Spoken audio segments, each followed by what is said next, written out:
नमस्कार, आदाब, सत श्री अकाल। रेडियो इंडिया KRP 1110 AM ਸੁਣ ਰਹੇ ਸਾਰੇ ਸਰੋਤਿਆਂ ਦਾ ਪ੍ਰੋਗਰਾਮ ਖਬਰਸਾਰ ਦੇ ਵਿੱਚ ਬਹੁਤ-ਬਹੁਤ ਸਵਾਗਤ ਹੈ। ਪਿਛਲੇ ਵੀਕਐਂਡ ਦੇ ਦਰਮਿਆਨ ਦੁਨੀਆ ਭਰ ਦੇ ਵਿੱਚ ਜੋ ਵੀ ਵਾਪਰਿਆ ਹੈ ਉਸ ਨੂੰ ਵਿਸਥਾਰ ਦੇ ਵਿੱਚ ਜਾਣਨ ਦੇ ਲਈ ਇਸ ਵਕਤ ਸਾਡੇ ਨਾਲ ਜੁੜੇ ਹੋਏ ਹਨ रेडियो इंडिया के न्यूज डायरेक्टर उमेंद्रा सिंह जी। उमेंद्रा जी, रेडियो इंडिया पर आपका बहुत-बहुत स्वागत है। गौरव जी और रेडियो इंडिया के सुनने वाले दोस्तों को उमेंद्र सिंह का सत श्री अकाल, नमस्ते और आदाब। लीजिए आपके सेवा में अब पेश है न्यूज हेडलाइंस। गौरव, सबसे पहले न्यूज हेडलाइंस में इस पिछले वीकेंड को सैक्रामेंटो कैलिफोर्निया के एक गुरुद्वारे में शूटिंग हुई जिसमें 2 लोग जख्मी हुए हैं और पुलिस का कहना है, वहां के शेरिफ के ऑफिस का कहना है कि 4 लोगों को गिरफ्तार किया गया है। इस बारे में इंक्वायरी इन्वेस्टिगेशन अभी भी जारी है गौरव। और खबरों में गौरव जी ऐसा बताया जाता है कि 3 लोगों को वैंकूवर हॉस्पिटल भेजा गया जो एक व्हीकल एक्सीडेंट में इन्वॉल्व थे। और ब्रिटिश कोलंबिया नहीं, कनाडा के मिलिट्री का कहना है कि उनकी एक नए हाउसिंग प्लान उन्होंने प्रपोज किया है और ये प्लान जो है वो बहुत पॉपुलर नहीं है। यूक्रेन के सरकार ने ये मांग की है कि यूनाइटेड नेशंस की सिक्योरिटी काउंसिल की एक मीटिंग बुलाई जाए क्योंकि रशिया ने ये निर्णय लिया है कि वे बेलारूस जो उनकी पड़ोसी देश है उसमें अपने न्यूक्लियर वेपन्स को वहां पर रखेंगे। इजराइल के प्रधानमंत्री बेंजामिन नेतन्याहू ने अपने डिफेंस मिनिस्टर को बर्खास्त कर दिया है इसलिए क्योंकि ये डिफेंस मिनिस्टर उनके यानी कि नेतन्याहू के जुडिशियल ओवरहॉल प्लान से नाराज थे और उसके खिलाफ थे। ब्रिटिश कोलंबिया के एक परिवार जो स्प्रिंग ब्रेक के लिए गौरव मेक्सिको गए हुए थे, वे मेक्सिको से वापस आए और ये पाया कि ये किसी ने उनके एक वॉक शॉप जो है उसमें मूव इन हो गए, लेकिन वो कौन था ये हम आपको डिटेल में बताएंगे। और ब्रिटिश कोलंबिया के एक्चुअली वैंकूवर के डाउनटाउन ईस्ट साइड के कम्युनिटी के लिए 330 सपोर्टेड हाउसिंग यूनिट्स डाउनटाउन में बनाए जाएंगे। इंडिया के सरकार ने कनाडा के हाई कमीशन को अपने पास अपने ऑफिस में बुलाया है इस बारे में सवाल जवाब करने के लिए कि कनाडा में जो इंडियन हाई कमीशन है और इंडिया की जो कॉन्सुलेट्स है उनकी सुरक्षा सही तरह से प्रदान क्यों नहीं की जा रही है। गौरव जी, पाकिस्तान की हाल बहुत ही बुरा है। ऐसा बताया जाता है कि क्या पाकिस्तान ये IMF की जो डील है अभी उसको साइन नहीं की गई है और उनकी जो ग्लोबल फाइनेंशियल क्राइसिस है क्या उससे गौरव जी पाकिस्तान उसमें सर्वाइव कर पाएगा या नहीं। ऐसा बताया जाता है कि पाकिस्तान के जो इन्फ्लेशन रेट है गौरव जी 49% है। गौरव जी, कनाडा में हम तो 5-6% के इन्फ्लेशन रेट से घबरा जाते हैं और पाकिस्तान में अभी इन्फ्लेशन रेट 49% है। इस बारे में हम बातचीत करेंगे गौरव जी। और इसी दौरान ऐसा बताया जाता है कि इंडिया, अमेरिका तथा साउथ कोरिया के दबाव के नीचे आकर इंटरनेशनल मॉनेटरी फंड ने श्रीलंका को $2 बिलियन की बेल आउट लोन दी है। और कनाडा के फेडरल पॉलिटिक्स की बात करते हैं गौरव जी। कनाडा के फेडरल NDP के लीडर जगमीत सिंह का कहना है कि वे NDP और लिबरल पार्टी के जो कॉन्फिडेंस एंड सप्लाई एग्रीमेंट है उससे वे खुश नहीं है और उनका कहना है कि अगर वे प्रधानमंत्री होते यानी कि जगमीत सिंह प्रधानमंत्री होते तो वे और अच्छा जॉब करते और अच्छा काम करते। गौरव जी, पुलिस का कहना है कि नैनामो के एक टेंट कैंप यानी कि एनकैंपमेंट के एक आदमी ने जिन्होंने एक बिजनेसमैन के ऊपर गोली चलाई थी को गिरफ्तार किया गया है और उसे अब चार्ज कर लिया गया है। और इस हफ्ते गौरव जी हमारे फेडरल सरकार की बजट पेश की जाएगी। इसमें 3 क्या सबसे बड़े इश्यूज रहेंगे उस बारे में हम बातचीत करेंगे। कल यानी कि ट्यूसडे को ये बजट पेश की जाएगी गौरव जी। और खबरों में ऐसा बताया जाता है कि पाकिस्तान की इन्फ्लेशन रेट जो है 49% हो गई। इस बारे में भी हम डिटेल में बातचीत करेंगे। और कई कनाडा के कई पॉलिटिकल एनालिस्ट का कहना है कि कनाडा के प्रधानमंत्री जस्टिन ट्रूडो ने अपने खुद के जो सिक्योरिटी एडवाइजर्स थे उनकी जो एडवाइस थी उनकी सलाह थी उन्होंने उनको इनकार कर दिया जब उन्होंने जस्टिन ट्रूडो को ये वार्निंग दी कि चाइना की सरकार और चाइना की कम्युनिस्ट पार्टी हमारे देश के इलेक्शंस में दखल अंदाजी दे रहे हैं। तो प्रधानमंत्री ने उनकी सलाह सुनी ही नहीं गौरव जी। इस बारे में भी हम बातचीत करेंगे। और गौरव जी, अगर आप सोचते होंगे कि इंडिया में क्रिकेट किंग है, तो शायद ये आगे चलकर बदल जाए, क्योंकि अब ऐसा बतलाया जाता है कि हाँ, अभी भी इंडिया क्रिकेट किंग है, लेकिन सोका, या जिसे यूरोप में और इंडिया में, साउथ अमेरिका में, साउथ अमेरिका में नहीं, माफ करना, इंडिया में और यूरोप में जिसे फुटबॉल कहा जाता है, वो अब इंडिया में बहुत ही ज्यादा पॉपुलर हो गया है। और गौरव जी, पिछले थर्सडे को एक्चुअली अमेरिका के प्रधान जो बाइडेन अपने पहले दौरे पर कनाडा आए थे, और फिर शुक्रवार और शनिवार को वे, यानी कि जो बाइडेन और हमारे प्रधानमंत्री जस्टिन ट्रूडो ने एक नया इमिग्रेशन एग्रीमेंट डील घोषणा की है गौरव जी, जिसके नीचे वे लोग जो गैर कानूनी से रॉक्सहैम रोड के इरेगुलर बॉर्डर क्रॉसिंग से होकर कनाडा आ रहे थे, अब उनको वापस अमेरिका भेजा जा सकता है गौरव। जी, मोमिंद्रा जी, सबसे पहले बात करेंगे श्रीलंका को जो बेल आउट मिला है। आप बता रहे थे कि इंडिया, अमेरिका, जापान का प्रेशर था, तो कहीं ये चाइना के खिलाफ एक रणनीति तो नहीं है? जरूर है गौरव जी। ऐसा बताया जाता है कि चाइना ने अपनी जो ये जियो पॉलिटिकल है गौरव जी, पॉलिटिक्स है, इसमें चाइना ये कोशिश कर रही है कि वे अपना ताकत दिखाए, सारी दुनिया को ये दिखाए कि दुनिया का सबसे बड़ा देश, सबसे ताकतवर देश चाइना है। और वे ऐसा करने के लिए जो छोटे छोटे देश है, उनको डेट ट्रैप में फंसाना चाहते हैं गौरव जी, यानी कि उनको अपने जाल में फंसाना चाहते हैं। और कैसे वे सकते हैं गौरव जी? उनको वे उनको लोन देकर, जैसे कि नेपाल की हम बात करते हैं गौरव जी, उन्होंने नेपाल को लोन दिया, बहुत बड़ी लोन दिया है एक डेट ट्रैप में गौरव जी फंसाने के लिए। और ये लोन जो था नेपाल के लिए 2% में दिया गया, जबकि गौरव जी बैंक जैसे IMF है और वर्ल्ड बैंक है, एशियन डेवलपमेंट बैंक है, वो 0.25% पे लोन देते हैं, या 0.75% पे, ज्यादा से ज्यादा लोन वो 0.75% पे देते हैं गौरव। लेकिन चाइना 2% पे देता, जिससे कई बड़े बड़े देश जो हैं वो फंस जाते हैं गौरव जी। इसी तरह साउथ एशिया में उन्होंने कई देशों को इस तरह से लोन दिया, जैसे कि श्रीलंका जो बर्बाद हो गया गौरव जी चाइना के लोन लेकर। और फिर बाद में पाकिस्तान का भी यही बहुत बड़ा हाल है, बहुत बड़ा प्रॉब्लम है।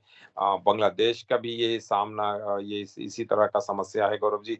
और अब ऐसा बतलाया जाता है कि नेपाल को भी इस तरह का प्रॉब्लम फेस करना पड़ रहा है, क्योंकि चाइना ने नेपाल को लोन दिया गौरव जी, जिससे कि वे एक इंटरनेशनल एयरपोर्ट बना सके, जिसका नाम है पोखरा इंटरनेशनल एयरपोर्ट। और इस एयरपोर्ट को बनाने के लिए गौरव जी चाइना के एक्सिम बैंक ने श्रीलंका को, माफ करना, श्रीलंका नहीं लेकिन नेपाल को 215 मिलियन US डॉलर्स की लोन दिए, 2% के इंटरेस्ट पे। नेपाल अब ये जो लोन है ये वापस कर नहीं पा रहा, और इस एयरपोर्ट की नेपाल की जरूरत नहीं थी, इसीलिए नेपाल भी अभी इस जाल में फंस गया। और इसी तरह ये श्रीलंका का भी यही प्रॉब्लम था गौरव जी।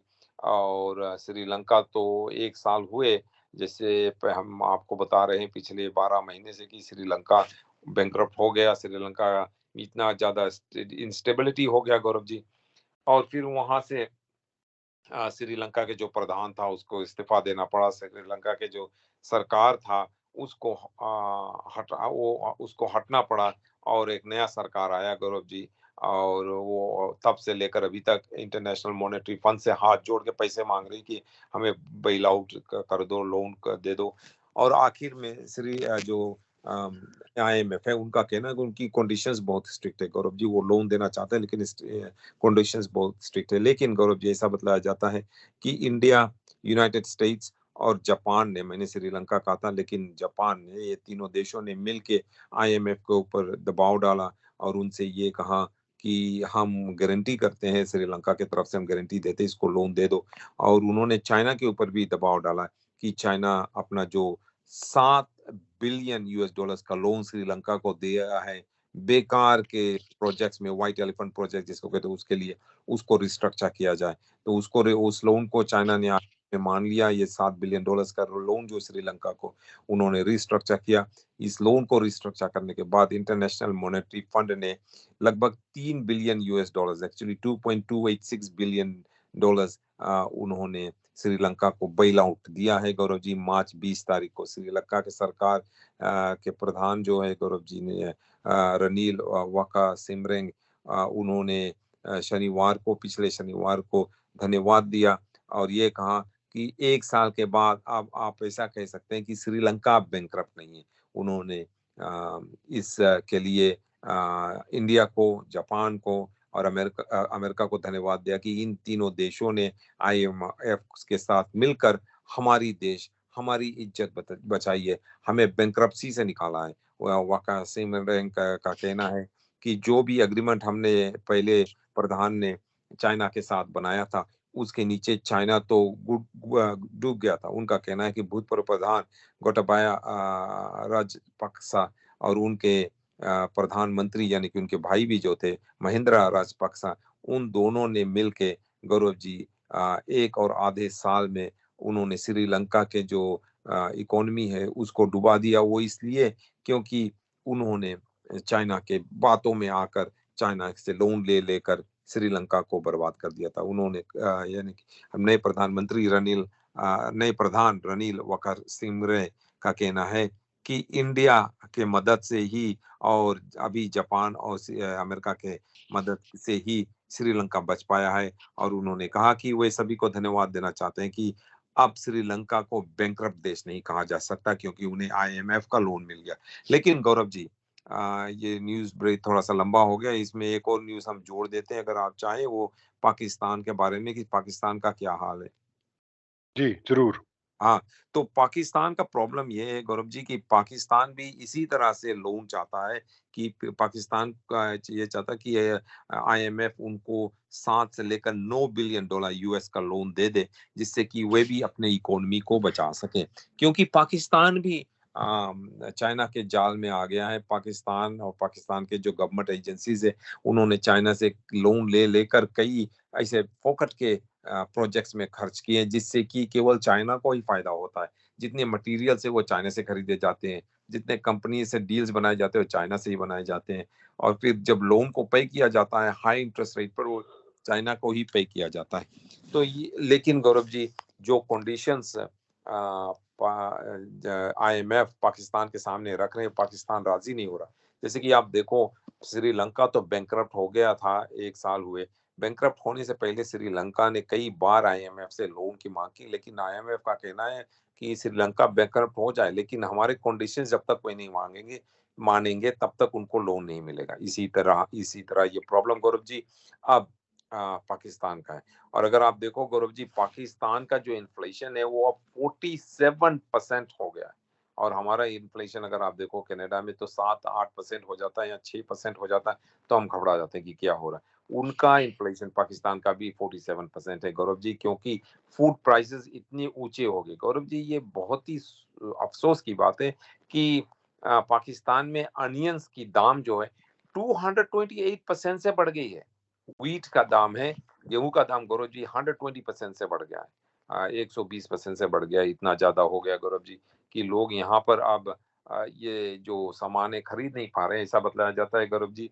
सिगरेट्स का दाम जो है 165% से बढ़ गया है। चाय का दाम 95% से बढ़ गया है गौरव जी। बासमती राइस का प्राइस 82% से बढ़ गया गौरव जी। अंडे का दाम 80% से बढ़ गया गौरव जी।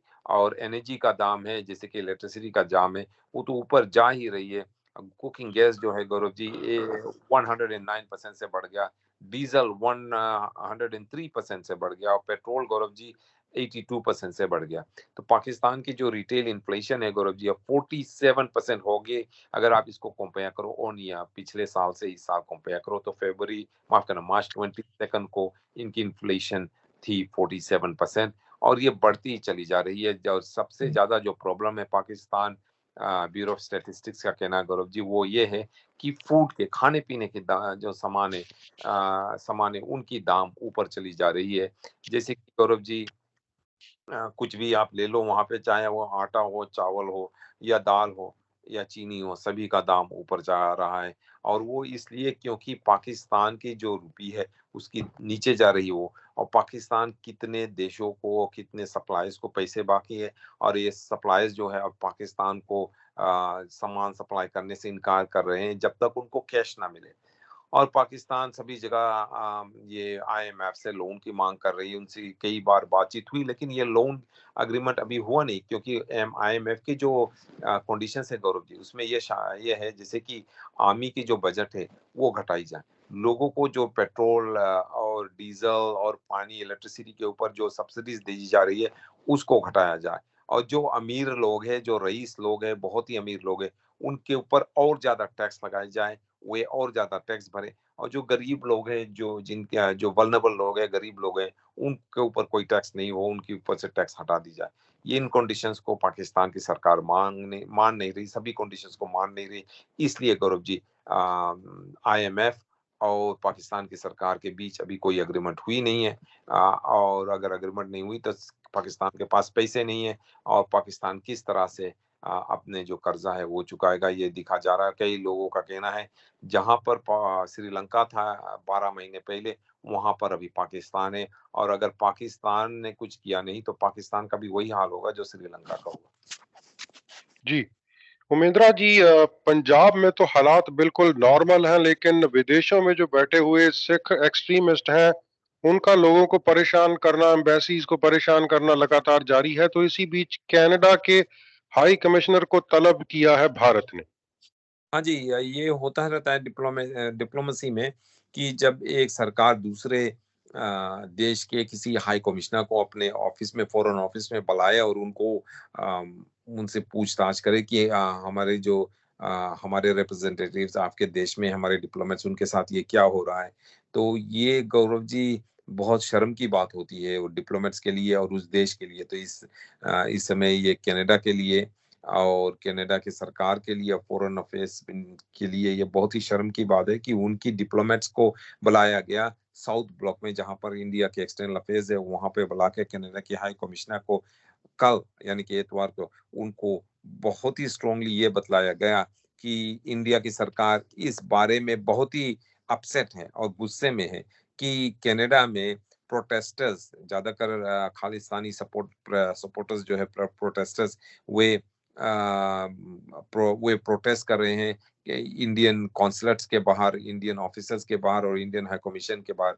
और इंडियन सरकार का कहना है कि अगर लोग प्रोटेस्ट करना चाहे करे, लेकिन जो डिप्लोमेट्स है और जो मिशंस है, जैसे कि कॉन्सुलेट के मिशंस है और हाई कमीशन ऑफिसर्स है, उनको प्रोटेक्शन करनी चाहिए, कनाडा को पूरी तरह से उन्हें सपोर्ट करना चाहिए। और वे यही सवाल कर रहे हैं कि क्यों नहीं ये सपोर्ट प्रोवाइड किया गया। और गौरव जी, इसमें ये भी बतलाया गया है कि जो वैंकूवर में इंडिया की कॉन्सुलेट है, वहां पर गौरव जी कई लोग थे, और वहां पे कई सिख खालिस्तानी सपोर्टर्स थे गौरव जी, एक्चुअली प्रोटेस्ट कर रहे थे। और ऐसा बतलाया गया है कि उस वैंकूवर में जो कॉन्सुलेट है, उसमें ना तो कोई अंदर जा सकता था, ना बाहर आ सकता था। और इंडिया की सरकार ये सवाल कर रही है, क्यों नहीं कैनेडियन सरकार वहां पे प्रोटेक्शन प्रदान कर रही है। साथ साथ में गौरव जी ऐसा भी बताया जाता है कि इस दौरान जो इंडियन सरकार है, उन्होंने ये भी सवाल उठाया कि जब कनाडा के हाई कमिश्नर सरी गए हुए थे पिछले हफ्ते, इस वीकेंड को नहीं लेकिन पिछले वीकेंड संडे को, वहां पर वे गए हुए थे एक इवेंट के लिए, तो इतना ज्यादा संख्या में वहां पे खालिस्तानी सपोर्टर्स थे, वे सपोर्ट कर रहे थे, अपने फेस छिपा छिपा कर, मास्क पहनकर, वो अपने फेस को कवर करके वो प्रोटेस्ट कर रहे थे गौरव जी, जिससे कि लोग इस इवेंट में जा नहीं सके। तो गौरव जी, जो इंडिया की सरकार है, उन्होंने कैनेडियन सरकार से ये पूछा, ये कैसा आपका सिक्योरिटी है कि हमारा जो टॉप डिप्लोमेट आपके देश में, वो कोई मीटिंग नहीं अटेंड कर पाए क्योंकि ये प्रोटेस्ट हो रहा है और आपकी पुलिस कुछ नहीं कर रही है। तो इतनी स्ट्रॉन्ग मैसेज हमारे जो हाई कमिश्नर है उसको दिया गया गौरव जी। और ये बतलाया गया है कि इस तरह की जो इश्यूज है, ये फिर सामने नहीं आए, और जितने भी इंडियन कॉन्सुलेट्स है और जितने भी इंडियन हाई कमीशन के ऑफिसर्स है, सभी को खुला रहना चाहिए, और किसी को भी वहां पर प्रोटेस्ट करना चाहे तो बाहर करे, किसी को भी दरवाजा के सामने आकर दरवाजा को ब्लॉक नहीं करना चाहिए। उमेंद्रा जी, इजराइल के अब क्या हाल है? खबरों में आ रहा है कि प्रधानमंत्री ने डिफेंस मिनिस्टर को हटा दिया है। हाँ जी, वो इसलिए क्योंकि जो उनके डिफेंस मिनिस्टर है वो प्रधानमंत्री बेंजामिन नेतन्याहू जो एक conservative right wing prime minister है, उनके जो जुडिशियल सिस्टम को बदलना, ओवरऑल करना के जो प्लान है उसके वो खिलाफ है। गौरव जी, कई लोग बेंजामिन नेतन्याहू के इस प्लान से के खिलाफ है। इसराइल में प्रोटेस्ट चल रहा है। इस बारे में ऐसा बतलाया जाता है कि कई सैनिक सोल्जर्स जो ज्यादातर पॉलिटिक्स में भाग नहीं लेते, वे भी प्रोटेस्ट कर रहे हैं इस बारे में।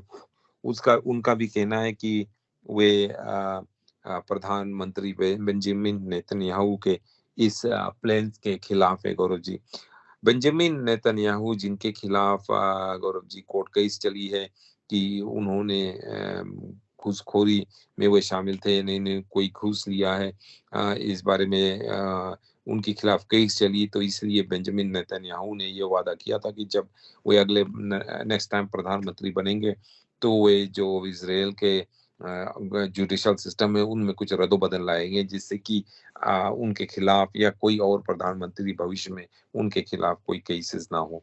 लेकिन गौरव जी, जब उन्होंने ये प्रस्ताव रखा तो कई लोग इसके खिलाफ हो गए, भड़क गए और प्रोटेस्ट कर रहे हैं। और गौरव जी, इनमें से डिफेंस मिनिस्टर जो उनके थे वो भी एक है। और ऐसा बतलाया जाता है कि उनके जो डिफेंस मिनिस्टर है योआव गैलेंट, उन्होंने ये मांग की कि ये जो इसराइल के जुडिशरी सिस्टम में रद्दोबदल लाया जा रहा है उसको रोक दिया जाए। तो गौरव जी, सब प्रधानमंत्री ने बेंजामिन नेतन्याहू ने दूसरे दिन ही यानी कि एतवार को ही उन्होंने अपने जो डिफेंस मिनिस्टर है उसको उन्होंने डिसमिस कर दिया, फायर कर दिया। पर जी, इसराइल जैसे देश में जो डिफेंस मिनिस्टर्स होते हैं वो शायद प्रधानमंत्री से भी इम्पोर्टेंट होते हैं, क्योंकि उनकी जो सुरक्षा है, उनकी जो डिफेंस है वो बहुत ही इम्पोर्टेंट है, क्योंकि उनके सभी तरफ उनके दुश्मन है। सभी जो मिडल ईस्ट अरब देश हैं इसराइल के आसपास, इसराइल के सभी तरफ, वो वहां पर कोई भी इसराइल का दोस्त नहीं है। कोई अगर है भी तो न्यूट्रल है या उनके दुश्मन है। तो इसलिए उनके जो डिफेंस है वो बहुत इंपॉर्टेंट होता है। प्रधानमंत्री बेंजामिन नेतन्याहू को अपने डिफेंस मिनिस्टर को बर्खास्त करना कोई मामूली बात नहीं है। गौरव जी, इसका मतलब ये है कि ये भी इसका मतलब गौरव जी कि गौरव जी, इसका मतलब ये भी है कि प्रधानमंत्री आपने जो ये प्लान है उसके ऊपर अटल है कि वे इस हफ्ते ही जो इसराइल के जुडिशियल सिस्टम को बदलने के ओवरऑल करने के बारे में उन्होंने जो प्लान रखा है वो आगे बढ़े हैं उस बारे में। गौरव जी, जी। और इसको लेकर बहुत बड़ा प्रोटेस्ट वहाँ चल रहा है। और जो ये योआव गैलेंट जो डिफेंस मिनिस्टर जिसको बर्खास्त किया गया है नेतन्याहू द्वारा, वो एक भूतपूर्व आर्मी जनरल है। और नेतन्याहू के जो रूलिंग पार्टी है लिकुड पार्टी, उनके वे एक ही बहुत ही सीनियर मेंबर्स हैं। और उन्होंने शनिवार को ये मांग की थी कि ये जो कंट्रोवर्शियल लेजिस्लेशन है जुडिशियल और कोर्ट्स के जुडिशरी कोर्ट को बदलने में, उसको उसमें पोज कर दिया जाए यानी रोक दिया जाए।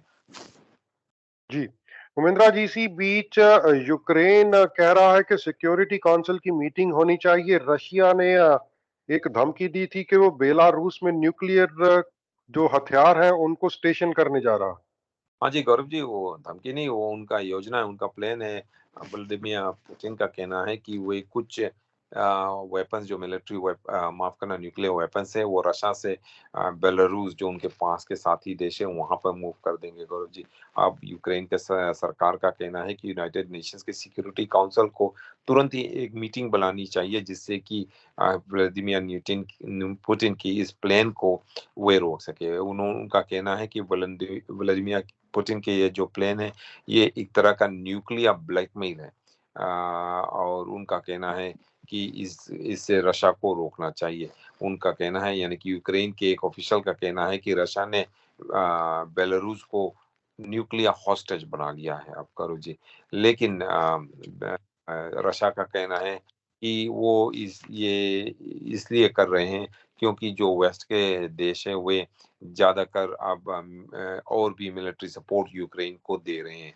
पुतिन का कहना है कि वे ये चाहते हैं कि कि जो न्यूक्लियर मिसल से उनको बेलारूस में रखा जाए, क्योंकि यूनाइटेड किंगडम ने अभी ही पिछले हफ्ते ही ये घोषणा की है कि वे आर्मर पियर्सिंग राउंड्स, जिसमें डिप्लीटेड यूरेनियम भी है, जो बहुत ही पावरफुल वेपन है गौरव जी, वो यूक्रेन को देने जा रहे हैं, जिससे कि यूक्रेन के टैंक्स और artillery Gaurav ji, Russian tanks और आर्टिलरी को डिस्ट्रॉय कर सके। और इसीलिए पुतिन का कि वे अब न्यूक्लियर वेपन्स को वहां पर रखेंगे, यानी कि बेलारूस में रखेंगे। उन्होंने ये भी कहा है कि अगर आप देखो तो अमेरिका ने अपने न्यूक्लियर वेपन्स को बेल्जियम, जर्मनी, इटली, नेदरलैंड्स और टर्की में रखा है, तो अगर रशिया अपने न्यूक्लियर वेपन्स को बेलारूस में रखे तो उसमें क्या खराबी है।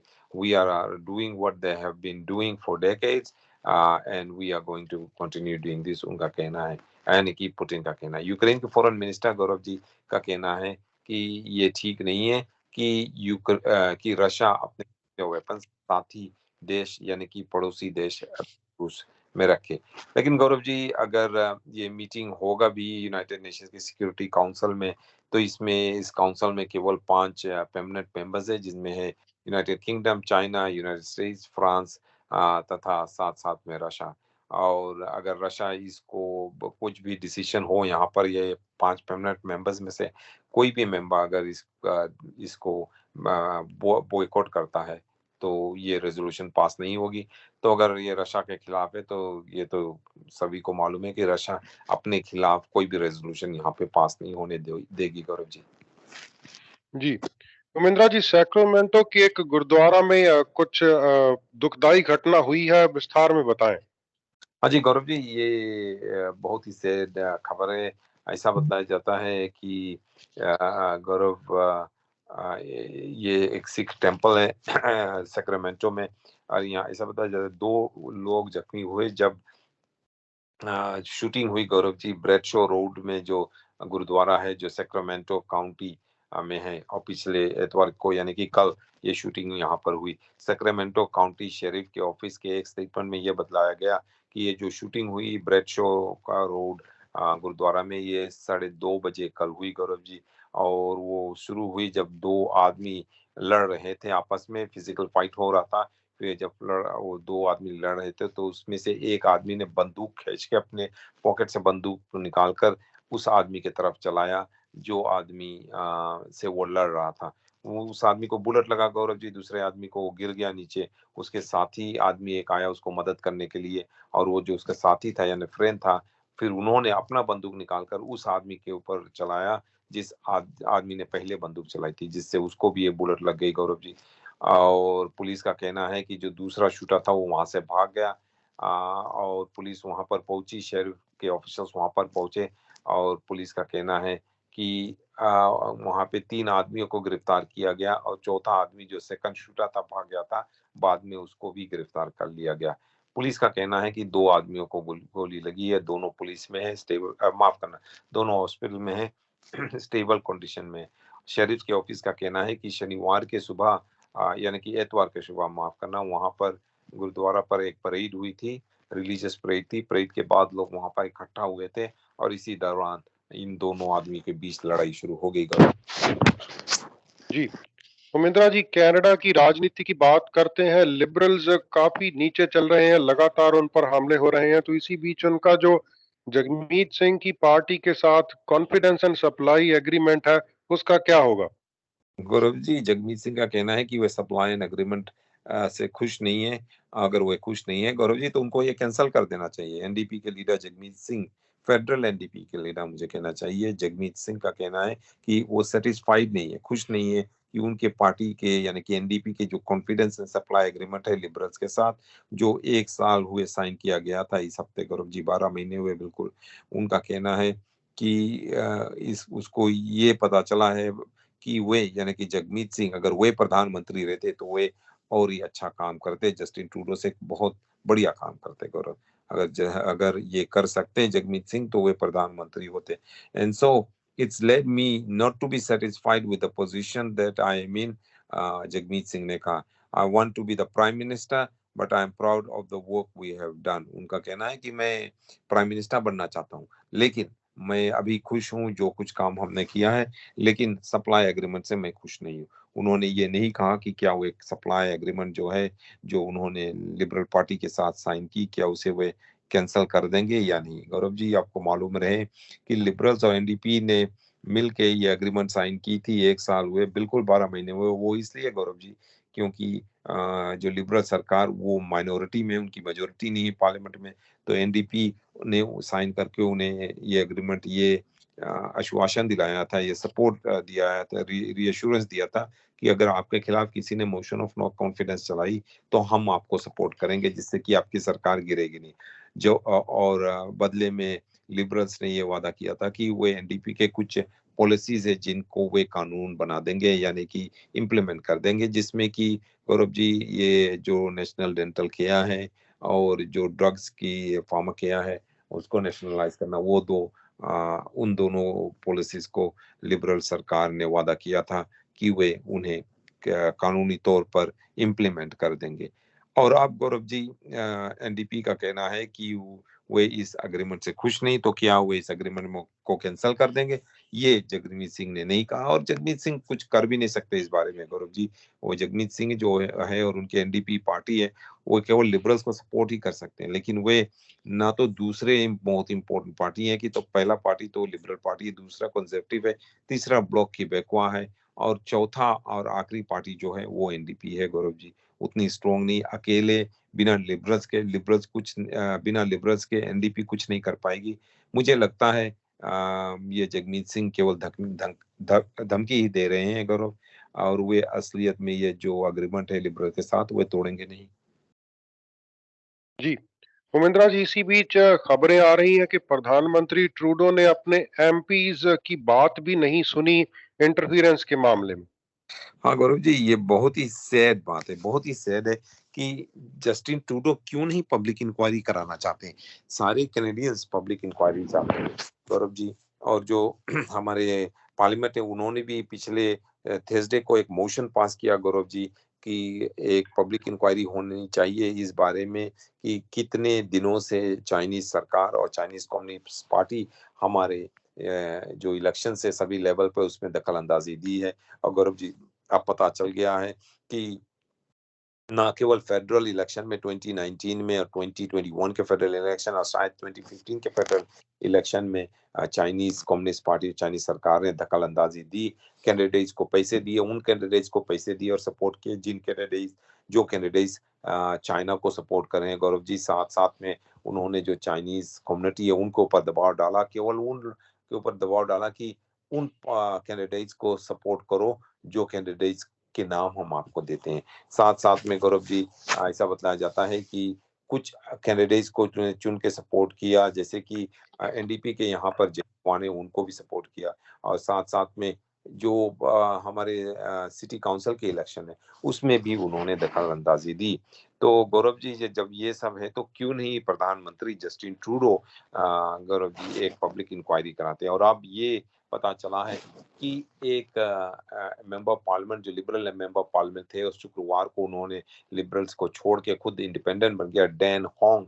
उनको भी पूरी तरह से Gaurav ji communist party of China ने सपोर्ट किया था उनके इलेक्शन में, जिससे कि वे सरकारी पार्टी के मेंबर ऑफ पार्लियामेंट बन जाए। और गौरव जी, ऐसा भी बताया जाता कि जब वो मेंबर ऑफ पार्लियामेंट थे तो उन्होंने चाइना के जो कौंसलर जनरल है टोरंटो में, उनसे ये कहा था कि जो दो कैनेडियंस, दो माइकल्स जिसको कहते हैं, जिन्हें जिन्हें बंदी बनाकर गैर कानूनी से चाइना में रखा गया था, तो डैन होंग ने चाइनीज कौंसलर जनरल से ये कहा था कि अपने सरकार को ये बतलाओ कि इन दोनों माइकल्स को अभी छोड़ो मत, उनको बंद करके ही रखो, क्योंकि अगर अभी आप उन्हें छोड़ देंगे तो इससे कंजर्वेटिव पार्टी को फायदा होगा। आप थोड़े देर में छोड़ो, जिससे कि लिबरल पार्टी को फायदा होगा। और उन्होंने ऐसा कहा था। उनका कहना कि मैंने ऐसा नहीं कहा, और उन्होंने ग्लोबल टीवी तथा कुछ और प्रेस वालों के खिलाफ डिफेमेशन की केस फाइल करने की धमकी दी है। लेकिन गौरव जी, अगर उन्होंने ऐसा कहा नहीं है तो क्यों वो लिबरल पार्टी से इस्तीफा देकर इंडिपेंडेंट बन गए,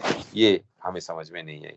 और अब गौरव जी, ऐसा बताया जाता है कि जो कैनेडियन सिक्योरिटी इंटेलिजेंस सर्विस है, उन्होंने 2019 में जस्टिन ट्रूडो और लिबरल पार्टी के जितने ऑफिसर्स सबको ये चेतावनी दी थी कि डैन माफ करना, होंग डैन जो है वो मेंबर ऑफ पार्लियामेंट और उस समय वो कैंडिडेट थे, वो सीसर्स ने ये वार्निंग दी थी लिबरल्स को कि ये आदमी कम्युनिस्ट पार्टी ऑफ चाइना के साथ मिलकर काम कर रहा, उनका एक एजेंट की तरह हुआ है। लेकिन फिर भी जस्टिन ट्रूडो और लिबरल पार्टी ने कैनेडियन सिक्योरिटी इंटेलिजेंस सर्विस की बात नहीं मानी। और अब गौरव जी, ऐसा बतलाया जाता है कि प्रधानमंत्री जस्टिन ट्रूडो ने न केवल सीसस की बात नहीं सुनी, कनाडा के डेमोक्रेटिक इंस्टीट्यूशंस की बात नहीं सुनी, लेकिन गौरव जी ऐसा बतलाया जाता है कि उनके खुद की national security and intelligence committee of parliamentarians जो है NCICOP जिसको कहा जाता है, जिसको खुद जस्टिन ट्रूडो ने स्थापित किया, उनको भी उनकी भी बात जस्टिन ट्रूडो नहीं सुनी।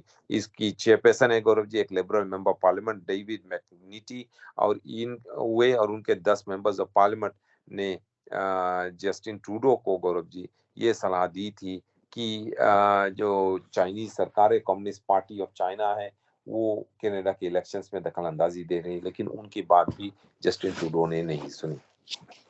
जी उमेंद्रा जी, बजट आने वाला है तो कौन सी चीजें एक्सपेक्ट करनी चाहिए सरकार से? गौरव जी, ये जो बजट पेश किया जाएगा कल यानी कि ट्यूसडे को, हमारे जो डिप्टी प्राइम मिनिस्टर है, minister of finance Christopher Freeland द्वारा इस पे 3 बहुत ही इम्पोर्टेंट सब्जेक्ट्स है जो इस बजट का की प्रायोरिटी होंगी गौरव जी। सबसे पहले होगा इन्वेस्टमेंट्स इन क्लीन इकोनॉमी, की सरकार को जो हमारी क्लीन इकोनॉमी जिसको कहते हैं उसमें इन्वेस्टमेंट हो। क्लीन इकोनॉमी जिस तरह से है गौरव जी, जैसे कि ग्रीन इकोनॉमी होती है उसमें इन्वेस्ट करना होगा, जैसे कि विंड, सोलर पावर और साथ साथ में लिक्विफाइड नेचुरल गैस में गौरव जी उसमें इन्वेस्टमेंट किया जाए। इस बारे में गवर्नमेंट फोकस करेगी। साथ साथ में प्रोमिसेस अफोर्डेबिलिटी, यानी कि अफोर्डेबिलिटी, जिन लोगों के पास उतने पैसे नहीं, जिन लोगों के पास घर खरीदने के पैसे नहीं, या जिन लोगों के पास घर में रहने के पैसे नहीं, उनको किस तरह से मदद किया जाए, इस बारे में गौरव जी इस बारे में शायद हमारे जो फाइनेंस मिनिस्टर है क्रिस्टोफर फ्रीलैंड फोकस करेगी, क्योंकि पिछले सोमवार को ये ओशवा ओंटारियो में एक भाषण देते हुए क्रिस्टोफर फ्रीलैंड ने ये कहा था कि उनके जो बजट होगी उसमें टारगेटेड इन्फ्लेशन रिलीफ होगी, यानी कि लोगों को मदद करने की वो करेंगे कि किस तरह से जो इन्फ्लेशन है उनका सामना वो कर सके। लेकिन उन्होंने ये भी कहा कि जो फेडरल सरकार उनके पास इतनी कैपेसिटी नहीं कि वे सभी कैनेडियंस को मदद कर सके, तो वे केवल कुछ कैनेडियंस को मदद करेंगे गौरव जी, यानी मेरे ख्याल में शायद उन कैनेडियंस को जिनकी इनकम कम हो। और साथ साथ में जो फेडरल NDP है उन्होंने फेडरल सरकार से भी ये मांग की है कि जो टेम्पररी बूस्ट है GST की 6 महीने के लिए, उसको बढ़ा दिया जाए गौरव जी। तो तीसरा जगह है गौरव जी, जो तीसरा इशू है, सबसे बड़ा इशू होगा इस बजट में, वो होगा बिग हेल्थ केयर स्पेंडिंग, यानी कि लिबरल सरकार बहुत ज्यादा पैसे खर्च करने जा रही है हमारे हेल्थ केयर में गौरव जी। ऐसा बतलाया जाता है कि पिछले महीने फेडरल गवर्नमेंट ने हमारे जो प्रोविंसेस और टेरिटरीज है उनको कम से कम $200 बिलियन की फंडिंग की वादा की है अगले 10 साल में, और ये भी हमारे बजट में होगा गौरव जी, इस बारे में भी बातचीत होगी। जी उमेंद्रा जी, डाउनटाउन ईस्ट साइड में 330 सपोर्टिव हाउसिंग यूनिट्स लगभग तैयार हैं, तो किस किस को फायदा होगा इसका? गौरव जी, फायदे तो उन लोगों को होना चाहिए जो वैंकूवर डाउनटाउन इस साइड में टेंट लगाकर बैठे हुए हैं, हेस्टिंग स्ट्रीट पर, वेनिया पार्क पर, कहीं और पार्क्स पे बैठे हुए हैं गौरव जी। तो उन लोगों को शायद फायदा होना चाहिए, क्योंकि उनका कहना है कि हमें रहने की जगह नहीं है, इसीलिए हम पब्लिक रास्ते में, पब्लिक पार्क में हम टेंट लगाकर बैठे हैं, रह रहे हैं यहाँ पर गौरव जी।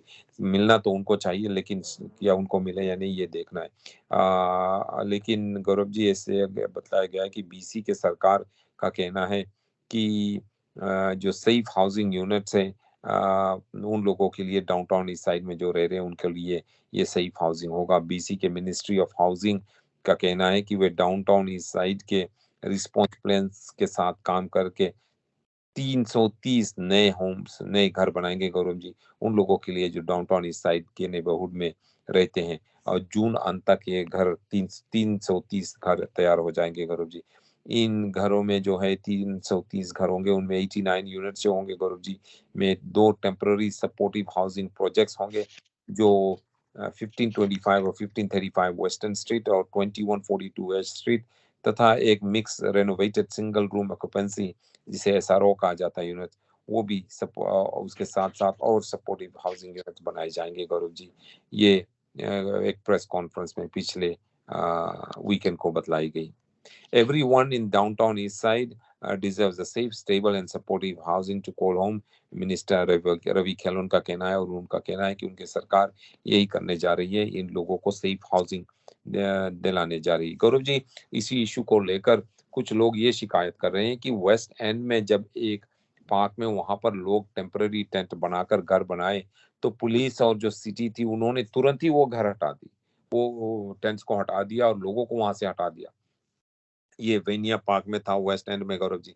लेकिन जब ईस्ट एंड में, यानी कि डाउनटाउन ईस्ट साइड में, डाउनटाउन इस साइड या इस साइड में जो पार्क में लोग घर बना टेंट बनाकर रहते हैं, फेस्टिंग स्ट्रीट में टेंट बनाकर रहते हैं, तो पुलिस वहां 1 साल से भी ऊपर हो गई, कुछ नहीं किया। लेकिन वेस्ट साइड में जहां पर अमीर लोग रहते हैं, उनके इलाके में, उनके पार्क में जाकर जब लोगों ने टेंट लगाकर वहां रहने लगे, तो तुरंत ही कुछ ही घंटों में पुलिस ने आकर उनकी टेंट हटा दी। और लोग ये सवाल कर रहे हैं कि ऐसा क्यों किया जा रहा है कि वेस्ट साइड में पुलिस आकर टेंट हटा देती है, लेकिन ईस्ट साइड में जब लोग जबरदस्ती टेंट बन लगाकर वहां पे बस जाते हैं, तो उनके साथ पुलिस कुछ नहीं करती। जी, उमेंद्रा जी, ननायबों में एक घटना हुई थी, एक बिजनेस ओनर को किसी ने जख्मी कर दिया था, उस शूटिंग के सस्पेक्ट को चार्ज किया गया है। हाँ जी, ये बिजनेस ओनर जो है ये भी टेंट से रिलेटेड है गौरव जी। ऐसा बताया जाता है कि ये बिजनेस ओनर को ये शक था कि ये लोग जो टेंट में रह रहे हैं, कुछ शायद उनकी सामान चोरी करके उनके दुकान से वहां ले गए हैं, और वे और उनके कुछ साथी लोग वहां पर गए सामान उसके सामान वापस लाने के लिए। लेकिन उनके ऊपर गोली चलाई गई गौरव जी, जिससे कि वो जख्मी हो गए, उनको हॉस्पिटल ले जाया गया, वो अभी भी गौरव जी। और अब ऐसा बतलाया जाता है कि ये ननाइमो में ये जो शूटिंग हुई थी, इसके बारे में एक आदमी को गिरफ्तार किया गया था। इसका नाम है Craig Edward trucker Gaurav ji, माफ करना, क्रेग एडवर्ड ट्रकर। और ये आदमी जो है, ये आदमी जो है वो टेंट में रह रहा था, और टेंट कैंप में रह रहा था। और इसने, पुलिस का कहना है कि इस आदमी ने ही गोली चलाई है, या इसके ऊपर ये आरोप है कि इसने गोली चलाई। पुलिस का कहना है कि नाइमो के बिजनेस ओनर जो है क्लिंट स्मिथ, वो और उनके साथी वहां पर गए थे मार्च 12 तारीख को टेंट कैंप में अपने सामान वापस लाने, और उनके ऊपर 2-3 बार गोली चलाई गई, जिससे वे जख्मी हो गए, और वे हॉस्पिटल में अभी भी है गौरव जी, उनकी सर्जरी के इंतजार कर रहे हैं। लेकिन गौरव जी, पुलिस का कहना है वे इस आदमी जिसको वे गिरफ्तार किए हैं, क्रेग एडवर्ड ट्रक्कल, उनके खिलाफ यही चार्ज लगा है कि उन्होंने किसी और व्यक्ति के ऊपर या पब्लिक के ऊपर के तरफ उन्होंने बंदूक उठाई थी। ये आरोप नहीं लगाया गया कि उन्होंने गोली चलाई, ये आरोप लगाया गया कि उन्होंने किस public members of the public के तरफ माफ करना, गोली नहीं लेकिन बंदूक उठाकर उधर पॉइंट किया था। जी, उमेंद्रा जी, चिलावेक में भी एक शूटिंग की घटना हुई है, 2 व्यक्ति सीरियसली इंजर्ड हुए हैं। हाँ जी, और पुलिस का कहना है कि वो इस बारे में अभी भी इंक्वायरी कर रहे हैं कि चिलीवैक में ये अचानक से ये शूटिंग जो हुई, और जो लोग जो जख्मी हुए, इस बारे में पुलिस का कहना है कि वो इंक्वायरी कर रहे हैं। वो ये जानना चाहते हैं कि ये टारगेट, पुलिस का ये कहना है कि ये चिलीवैक में जो शूटिंग हुई, टारगेटेड शूटिंग हुई, यानी कि जानबूझकर इन लोगों के ऊपर गोली चलाई गई, ये कोई एक्सीडेंटल शूटिंग नहीं थी। पुलिस का कहना है कि उनको मल्टीपल रिपोर्ट्स मिली कोई 8 बजे शाम को शनिवार को, कि वेडा रोटरी लूप ट्रायल के पास पार्किंग लॉट है, वहां पर गोली चलने की आवाज मिली। जब पुलिस वहां पर गए, तो उन्होंने 2 आदमियों को पाया जो जिनके ऊपर गोली चलाई गई थी, और वह बुरी तरह से जख्मी थे। Police immediately applied first aid until BC emergency health services arrived. Ambulance वहां पर आए, आरसीएमपी स्पोक्समैन का कहना है, और उन दोनों को हॉस्पिटल ले गए। पुलिस का कहना है इन्वेस्टिगेशन जो है वो अभी भी चल रही है। आरसीएमपी का कहना है कि उन्हें पूरा विश्वास है कि ये जो शूटिंग है, ये जो मेट्रो वैंकूवर में लोअर मेनलैंड में जो गैंग कॉन्फ्लिक्ट है, उससे रिलेटेड है और ये टारगेटेड शूटिंग है। पुलिस का कहना है अगर किसी को भी कुछ इन्फॉर्मेशन मालूम है एक सफ़ेद यानी कि व्हाइट डॉज रैम पिकअप के बारे में, तो उसको वो ज़रूर से ज़रूर पुलिस को कॉन्टैक्ट करें। उनका ये भी कहना है कि उनके पास अगर सीसीटीवी कैमरा या डैश कैम फुटेज है, तो वो एक्चुअली वो आरसीएमपी को 604-792-4611 पे कॉल कर सकते हैं। उमेंद्रा जी, आप अपने ब्रीफ में बता रहे थे कि एक परिवार मेक्सिको में छुट्टियां मनाने के लिए गया हुआ था और जब वो वापस आए तो अजीब सा आदमी कोई चीज उनके घर में मेहमान के तौर पर पहुंची हुई थी।